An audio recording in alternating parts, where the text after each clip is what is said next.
We're always talking about how we want to elevate the experience. The experience should be something that's very you. Yeah, you. Put some attention on you. That's one reason why you should go to hi-endpottery.com. Because all high-end products are one-of-a-kind functional art pieces. I've been inside their art studio to see how they do this, and the craftsmanship that goes into every single two-hitter, pipe, bong, or bubblers, or even the wake and bakes. If you have not seen that, you've got to experience that, because if you like doing things in the morning, coffee and a little smoke, there you go. Hi-endpottery.com. Don't forget about the hyphen in between H-I and E-N-D. You got to be 21 years of age in order to purchase, and tell them that Arroe is sending you, because they're going to waive the shipping and handling fees. Hi-endpottery.com. Hey, it's Arroe, and this is Play It Forward. A look at the unexpected changes endured by the entertainers, writers, camera people, and all others affected but not infected by the global invasion of the coronavirus. These are real people. Real stories. The struggle to play it forward. Episode number 98, Feelin Alight. Rock and Roll Hall of Famer Dave Mason and friends have taken advantage of this COVID downtime. Mason's most iconic and heavily covered song, Feelin Alight, has gone from its 1968 appeal to a full super band fresh release. Dave Mason and the Quarantines. The band features Mason, Mick Fleetwood, Sammy Hagar, Michael McDonald, and these Doobie brothers, John McFee, Tom Johnston, John Cowan, and Pat Simmons. We are unplugged and totally uncut with Dave Mason. I'm good, thank you. Man, congratulations on Feelin Alight. This is one of the most creative, spirit-filled songs in history, and now you've taken it to a completely different level. I hope so. Just as long as it was just fun. That was the main thing. Well, it looked like you guys were having fun. I mean, look at the way that Sammy Hagar is smiling. I mean, that's an honest-to-God Sammy smile. Yeah. Well, and the fact that it was all done, everybody had to do it in separate locations. It came out surprisingly well. So how is that process? How does it actually work? Because as listeners and fans of music, we see it happening on our computer screens, but to bring it all together, is it in the same moment, or do you have to go in there and blend it all together inside a production studio? No, yes, eventually it has to be put. I mean, everybody's in. Nobody's doing all this stuff at the same time. To get that kind of quality is impossible. They haven't. Technology has not progressed that far yet. So we have to basically, I put down a basic track of just me singing and an acoustic guitar first off, and then sent it to, then went to John McFee, who put some stuff on it, and Michael McDonald put his piano on it because they live near each other, and his vocal, and then the track got sent to Maui for Mick Fleetwood to put his drums on, and Pat Simmons is in Maui. And I think Tommy Johnston is somewhere up in Northern California. And Sammy is around the San Francisco area. So no, everybody's in separate locations. What's so fascinating about the new version of Feelin Alight is the fact that everybody's personality, from Michael McDonald and McFee and Mick Fleetwood, it's all in there in one connected source of energy. You know, it's a song everybody knows and easy to do. And so for what we were doing and the purpose of what we were trying to achieve, I thought it was the appropriate way to do it. And there was room in there to do it the way we'd done it. Like me take a verse, Sammy sings a verse, Michael sings a verse, and then we sort of all share the last verse, and everybody's singing in the choruses. So it lends itself to be able to be done that way.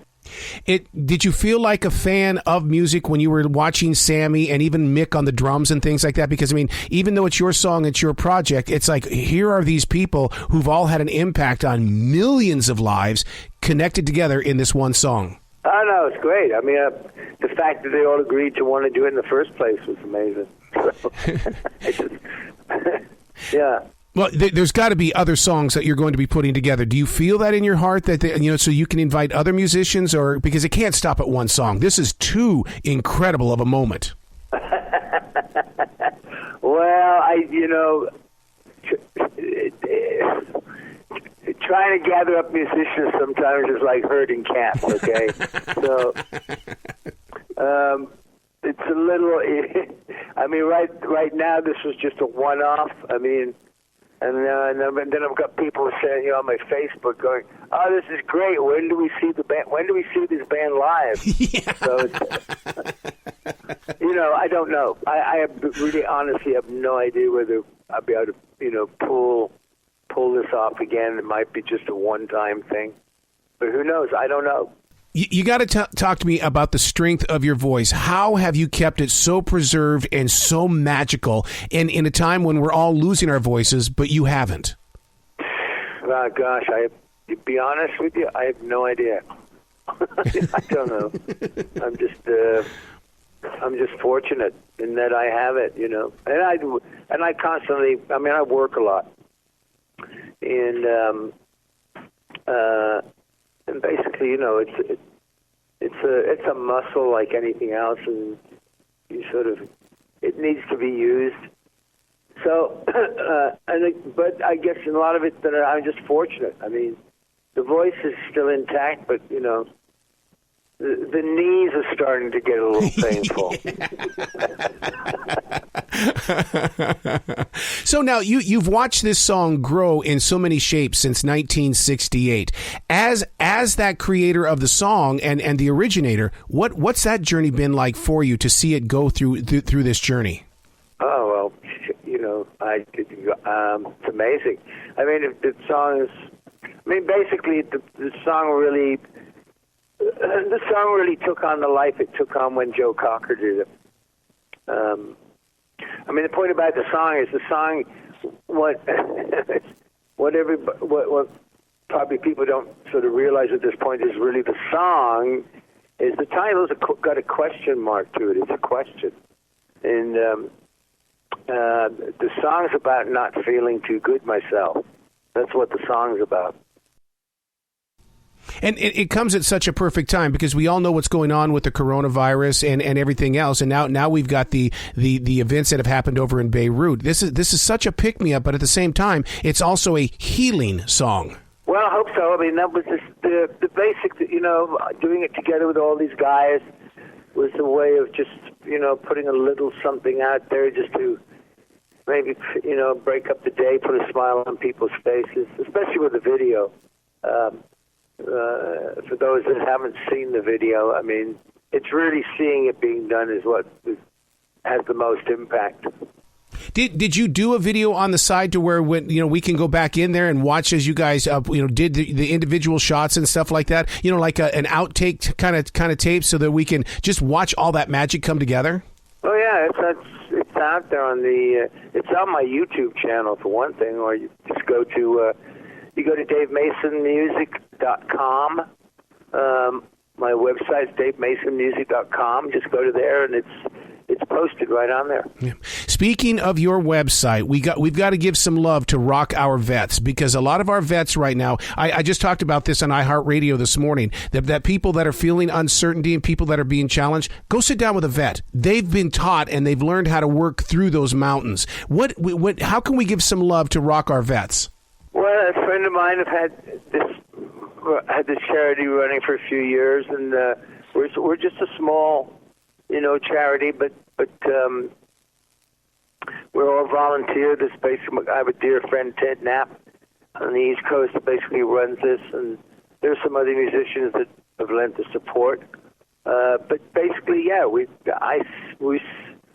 support our military, and we also support all our uniformed services, law enforcement, fire departments, and we're, like I said, we are a small little volunteer charity. Nobody is getting any salaries or anything. Everything, pretty much everything other than maybe small office supplies, goes directly where it's supposed to go. But the thing is, we're just not necessarily just looking for money. I mean, they need things, clothes, computer, an old vehicle or something. They need things, just stuff to help them with their lives.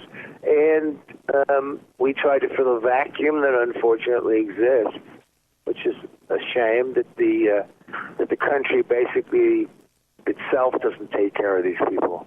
What I love about the story is that Colonel Oliver North sat down with me one day and he says, you're not a broadcaster, Arroe, until you start sharing the stories of the vets. And then to hear about Rock Our Vets, it's like, this is exactly what North was telling me about in the way that we need to be there for these vets as they have been there for us.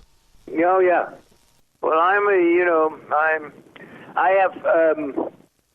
I've always been supportive. I mean, I am born in 1946. I'm English. And my father was in the first 1914-18 war. My half-brother was driving tanks in North Africa. And, and if they hadn't have been there, I'd be out there wearing lederhosen and have a oompa band. So would you say that that's where the soul in your music arrives from, because of growing up through that period, that you were able to turn those moments into music, which then get inside people's hearts? I don't know if it's specifically just that. I think you have to have a I think no matter what you do, you have to have a passion for it in order to be successful with it. So I had a passion for it, and of course we. Coming out of something like that, though I was born at the end of it, 46. But, you're coming out of a Second World War, and then suddenly there's, rock and roll. And that's all, and all of that, jazz, rock and roll, gospel, this is all uniquely American music. Basically if it wasn't for the music that started in America, there wouldn't be any Led Zeppelin, Eric Clapton, Dave Mason, Jeff Beck, and all the rest of us. There wouldn't be any of us. Do you ever find yourself in the southern parts of the states where that actually started with the Delta Blues and all that kind of stuff? Oh, well, yeah, when I first came here in 69, a lot of the guys, especially Delaney and Bonnie, I was with them for a while. A lot of the guys that are on Alone Together, there are a lot of boys were from Tulsa. But yeah, this is the roots of music over here, and we just basically, we all turned on to it when we were young in England and learned from it and kind of copied it and sold it back to you. But you know what's really interesting, Dave? I've done a lot of research on the British invasions and everything that have come back over here to America, and the majority of those British invasions took place after something of tragedy happened in America, and it's like we are perfectly ripe for another British invasion of music. Well, at this point, I would have no idea what's going on in Britain because I've lived here since 1969, so I'm a immigrant. I love it. Do you feel like that you were part of a super band when you were teamed up with Mick, Fleetwood, Sammy Hagar, the Doobie Brothers? Well, I don't know if I don't know if I look at it in those terms. We're guys that are all we're in the same profession, and and we know each other. So it's just it's just a little band of guys getting together to do in the same spirit that I intended it to be, which is basically the same reason everybody else did it. It was basically just it would sort of be fun to do it and put it out there and collectively do it. Well, I'm glad you gave yourself permission to do it because there really is a positive energy about it, and then listeners now can take it forward and push it forward. Yeah. Well, that's the intent. Please come back to this show anytime in the future. The door is always going to be open for you, Dave. Well, thank you. I appreciate it. You bet. Be brilliant today, okay, sir? All right, you too. That's Played Forward. You can listen to other conversations just like this one on 3 different podcasts, Like It's Live, Unplugged and Totally Uncut, and View from the Writing Instrument, all found on every digital platform.